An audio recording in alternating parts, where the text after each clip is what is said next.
Run it back for the boys from 69, back for the fans on 12th and Vine. Run it back to back and raise it high. All right, welcome to the NKU Chiefs Cast special Smack Talk Revisited edition. The Chiefs were murdered in the Super Bowl. There's really no other way to put it. Super Bowl 55 by the Tampa Bay Buccaneers by a score of 31-9. So I'm back here with our Bucs fan that predicted pretty much everything exactly as it happened, and we're going to revisit that from our first conversation. Before we get into everything, though, I want to thank everybody who's viewed all of our videos to this point, and stay tuned for more as we keep them going through the off season. And also, we really appreciate all the nice comments, so keep those coming. It really helps us with our traffic. So, all right, Dan predicted in the first, I'm going to go through the high points, that Tampa had all the cards and the momentum. The Chiefs had all the pressure. Tampa had the D to get it done, and that it was going to be a blowout, and this would be Mahomes' worst game. And he called the final score of, I believe, 48-21, saying the Bucs would score at will. So my biggest question, Dan, is what crystal ball were you looking into when you predicted this? Because, I mean, literally – nobody from what I could tell in the media, at least nationally, was calling anything like this happening. I can't speak for what the local Tampa media was saying, but seriously, it was pretty on point, and I don't really have anything other to say other than obviously it took a bunch of hits in the mouth. So take your time to say I told you so. Yes, here we are. Beautiful. My wife made sure to tell me, she's like, don't get on there and gloat. Don't you dare gloat.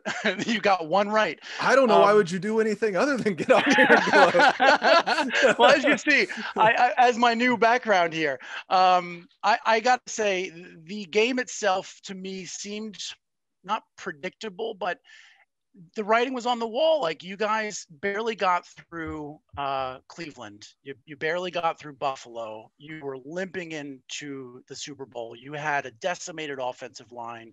You got a guy who just had maybe a concussion, maybe no concussion. And then he had the new turf toe thing that we're finding out. I think you mentioned that last time about the Yeah, they had the turf toe. I agree with the barely getting through Cleveland. I kind of don't agree with the getting through Buffalo barely. I mean, they went down 9 at the beginning. Then they went on a 38-6 run, I want to say. Whatever it was. They I should probably verify that. I'm sure the comment section will let me know what I got right or not. Yeah. But no, I thought they kind of walked all over Buffalo. In a lot of ways, I think that Buffalo's offering against Kansas City was pretty similar to what the Chiefs had for the Bucs. And you really that was your takeaway from that game. So my takeaway was, this Chiefs team is special. Like, they put up 30 without even blinking. They stop you to most of the time under 20, under 15 without even blinking. And that game, the eye test of that game was, the Buffalo Bills are here to play, and the Kansas City Chiefs are a little more vulnerable than we think. They're not the team of last year. You know, when I was rewatching after this Super Bowl, I rewatched last year's Super Bowl, and I watched Jimmy G give up a 10-point lead, and I watched Mahomes become Superman. Like, in front of my eyes, he was God come to life. To me, like, he had to do that again. He had to do that and then some, because Tampa's a better defense. We have Tom Brady. We're not giving up a 10-point, lead in the fourth quarter. That's not happening. Sure. Yeah. To me, like, this was literally the Bucs from 2003 playing Rich Gannon in Oakland, high-powered offense, with this stellar defense and a good game manager.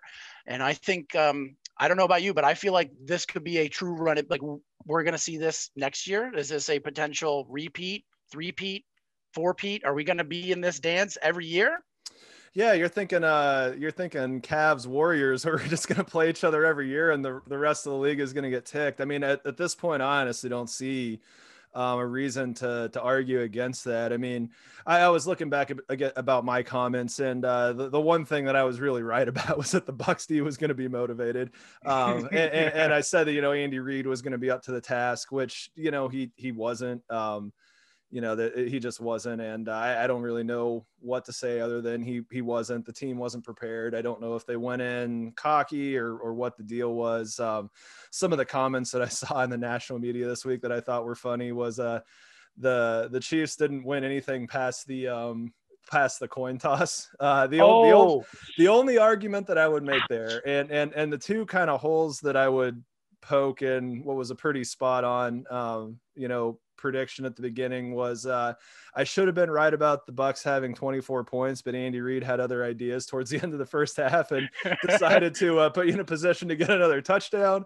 Right. And the only other thing that I would say is I didn't necessarily take it that the Bucks scored at will, and I think that goal line stand kind of proved that. And you know, I was trading texts with one of my buddies who played college football, who's a big Packer fan, and he just goes, you know, there's no other D in the league that was going to sit there and make that stand at the time that they did, you know, except for maybe the one that they were playing against. And those were probably my favorite plays of the game, were that goal line stand. And that's what I thought was going to be the turning point. I know we were talking about this before. I mean, really the game was kind of decided on 2 drives, and it was the end of the first half, getting that extra touchdown instead of just going in, you know, 14-6 and going into halftime and coming back. And, you know, the whole thing everybody was talking to at halftime, it's just, there's another half, got to come out. You got to score right away. Mahomes is going to do Mahomes things. Superman is coming. Here he comes. Exactly. He's in the changing room. And I think Superman was there, but he didn't have a line at all. You know? This was a face that hit him right in the face. And it hit the dude in the face, and he couldn't even catch the ball. And I mean, there's not really anything else to say, but I just think about what happened the last time that Mahomes lost the playoff game, and it was to the same Tom Brady, and what happened the year after that, and they came back motivated. So I'm expecting the team's going to come back motivated, and there's a whole thing about the Super Bowl hangover, and there's a whole thing of, you know, branding run it back. I mean, I thought that was a pretty, you know, ballsy thing the Chiefs did, and they came within 1 game of doing it. And there's really only 2 ways by my math to go 16-3. And you have to either go 13-3 and win the Super Bowl, or go 14-2 and lose it. So you'll take it. Exactly. I mean, if there's a game you're going to lose, the one to have it be is the Super Bowl. So I don't really have any, you know, regrets about the season by any means. I've seen 2-14 teams. So yes, that's how I feel. I mean, honestly, I think as a Chiefs fan and as a Bucks fan, we have mutual ground where our teams have gone through great highs and really, really low really low valleys. So it's appreciative. I mean, more than anything else, it's just, I'm thankful to be in this position, to watch this team, to get to see this talent come together and actually bring something to the table and bring something tangible, something memorable. I don't know. I'm nervous though. I'm really nervous about this. I know you don't think so, but Kelce is as old as Gronk, and how long is that guy going to, I mean, I don't know. Kelce's a little more of a workhorse, but I am nervous about the Chiefs. I think next year is going to be a true testament. We're going to see if they make it next year, dynasty all the way. They're going to get, you know, probably 3 out of 4 or 3 out of 5 in the next few years. But if they get bounced in the first round, like, it's over.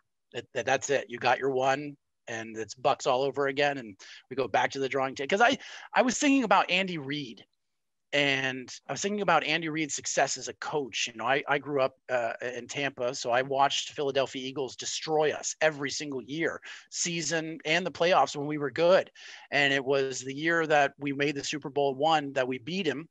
But then I watched him take Donovan McNabb and Terrell Owens and this phenomenal Philly offense. Every year it was the Philly offense. And then he goes to Kansas City, and it's a stellar offense. He does the same thing with Alex Smith. And now he's got Patrick Mahomes, maybe the greatest talent quarterback we've ever seen. And he's 1-1 now in Super Bowls. And it's going to be interesting to say, like, how he and this team bounce back. Because I don't think he has, like, you know, now he's at 1-3 in Super Bowls altogether. So if he goes again and he loses again, he's 1-4. Sure.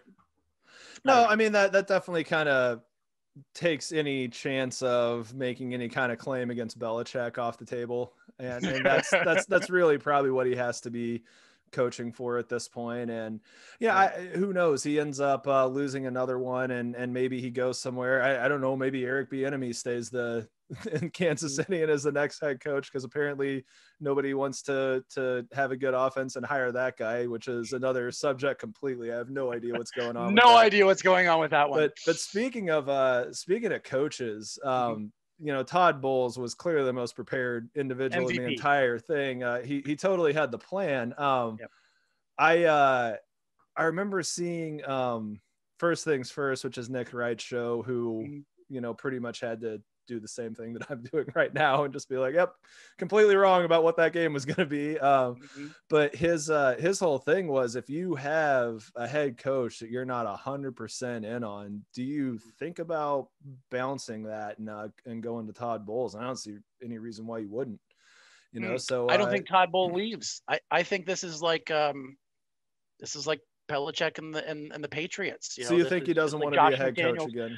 No, he did it, and it was horrible. And his experience wasn't wasn't a winning experience. He just won the Super Bowl, and people are calling him the MVP. Why would he go anywhere? And he did it with a 4-man rush and a 2 deep safeties. Like, it wasn't anything special. He just called the right game. And I don't know. I'm not in Todd Bowles' mind. I've never met the man. Maybe he watches our podcast. But at the end of the day, why would you give that up? I mean, if you could get a chance to repeat, this whole team is going to come back. They're all young. I mean, they're all under contract. Why go and risk it? Isn't Godwin a free agent? He might be, but I like him. He's talented, but I'm not worried about it, to be completely honest. I know he's a good kid. Enough. So you think that you can replace the slot with anything? Okay. Yeah. Look, I mean, Scotty Miller. I mean, that he was a no-name for us, and then all of a sudden, come the end of the year in playoffs, Scotty Miller is a touchdown machine, and he's for sure. Default. I mean, I mean, if you want to know the Tom Brady effect, that's it. Finding these guys. Yeah, there you go. That's right. Okay, so potential to run this back and do it again. I think we agree that that's something that's possible. So some of the things that I'm liking and already looking forward to. So you guys had the parade today. And the throwing of the Super Bowl. Oh no, go ahead. I'm sorry. You had the parade today, and I'll tell you that all the Kansas City blogs are talking about how Bruce Arians got up and was like, "Oh, run it back was a bunch of BS." And like, I love that you're saying that, because all you're doing is just making this more fun when they get a chance to play again next year. And you've got the whole potential Tom Brady and Tyrann Mathieu thing going on, and I don't even know what that is, or if it's even really a thing. It's probably not, other than just heat of the battle. Stupid dust up, which, by the way, if you're going to throw a flag, throw it on Brady, or just don't throw one at all. And I'm really advocating, just don't throw one at all. Nothing happened. They didn't even nothing happened. They talked to each other. They didn't even touch each other. But speaking of coming back, I don't see any reason why the Bucs couldn't be the team in the NFC again, short of Deshaun Watson ending up on the Saints or the 49ers. Yes. I think that could totally shift the balance of power and potentially change things. You're putting yourself again into Tom Brady versus Deshaun Watson potentially. Or if the Packers go out and sign Will Fuller, Corey Davis, and Hunter Henry, and Hunter Henry plays an entire season, and then they also make sure to keep Aaron Jones as well, maybe that gets him over the hump. But I'm not really a Packers believer. Not at all. I live in Milwaukee, and I know what that whole thing looks like, and it's a mess. Yeah, it's a mess. It's a mess. And one of my favorite graphics that I saw this week on social media with all the Packer fans. If Rodgers with his third MVP, I'm trying to make sure I say this right, 3 MVPs and 1 Super Bowl. There's only one other player who has won 3 regular season MVPs and only won 1 Super Bowl, and that was Brett Favre.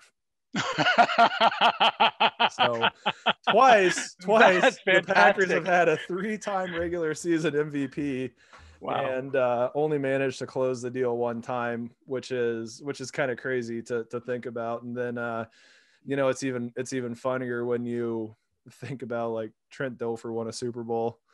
Exactly. Who is your guys' quarterback for a Super Bowl? Brad Johnson. It's a Johnson, baby. Yeah, Brad Johnson. Yeah. So, it's just it's interesting, and I think what that really does is just guarantee that nothing's guaranteed. That's true. It just proves that nothing's guaranteed, and there's definitely a time and place situation. And more than anything, I hope that Mahomes gets another crack at Brady in top form at some point, but who knows? I'm hopeful. I hope next year is the year. I hope he comes back fully healthy. I want this to be like Ali Frazier 2, Ali Frazier 3. I want like something along those lines. I mean, this We'll had watch that the as many times as we want to. exactly. All right, brother. Yeah. All right. So one more thing before we go. Are the Lightning going to go back to back now? Have you seen their standings so far this year? 8-1-1. I think they're 9-1-1 today. This be really hard pressed to beat the Lightning. They're offensive juggernauts, their defense sound, and they have the best goalie in the league, I think. So good luck to everybody else out there. And Stamkos wasn't even involved last year, really in the playoffs, and he's back and he's scoring at will. So yeah, I think the Lightning will be there. Kind of reminds you of the 2019 team, huh? Yeah. A little bit, but just don't. No, we're not. No jinxing. No, to me, I'm all for the losing. Like the losing is what helps you get to the win and makes the win that much better. I mean, I don't think crazy this may be sounding, but if Tom had won last year, if he had beat Kansas City, if he had got past Tennessee and got to the AFC, I was going to say they didn't play each other last year. Exactly. But if he had done that, I don't know that Tom comes to Tampa and wins the Super Bowl. I think like that boy has a chip on his shoulder. So I'm kind of hoping that doesn't happen. See, I almost think regardless of what happened last year, do you really think that even if the Patriots, just in an alternate reality, let's say the Patriots won Super Bowl 54, you really think that Belichick keeps him around and signs another contract? No, I think, because I don't. I really don't. I really do believe that Belichick had his mind made up probably even seasons ago. Right. This was the age. This was the time. Yeah. And then we're cutting loose. So Brady's chip on his shoulder is he's made it clear that he's playing it till 45. Yeah. And Belichick wouldn't just give him a contract through age 45. And so he sat there and it was just like, I'm going to go. And then finally he got to a point. It's just like, guys, I really don't want to go. and he got put in a situation where he had to, and he ended up going to the team that was not only just a leader away from being a true contender, a non-disaster away from being a true contender, which, going from Jameis Winston to Tom Brady is going from a complete disaster to, as good of a leader as you can possibly get. Yeah. I agree. I don't even think it took that much to become a contender, but no. And then when we got Leonard Fournette, it was kind of a wrap. I mean, when he brought Fournette in, like it was, to me, I mean, you've got so much talent and leadership, and I'm just curious. What did you think of the streaker? Did you? I didn't pay attention to it, but that guy. I mean, the whole bet that he made or whatever. Yes. Who doesn't take that? It's just like, I bet you $1,000 you won't go out and streak, or what were the details on that? I mean, I don't even remember. He paid $1,000 fine to win like $350,000 or something. Yes. Well, I mean, to me, I raised my arms in triumph and just yelled, "Florida!" Exactly. Another guy in Florida. Exactly. Yeah. Well, good stuff. We'll see how this season goes, and good luck in the off season, and thank you. We'll hopefully be talking about this time next year. Sounds good, brother. It was great talking to you. All right. Hey, have a good night. You too. Goodbye. So run it back for the boys from 69, back for the fans on 12.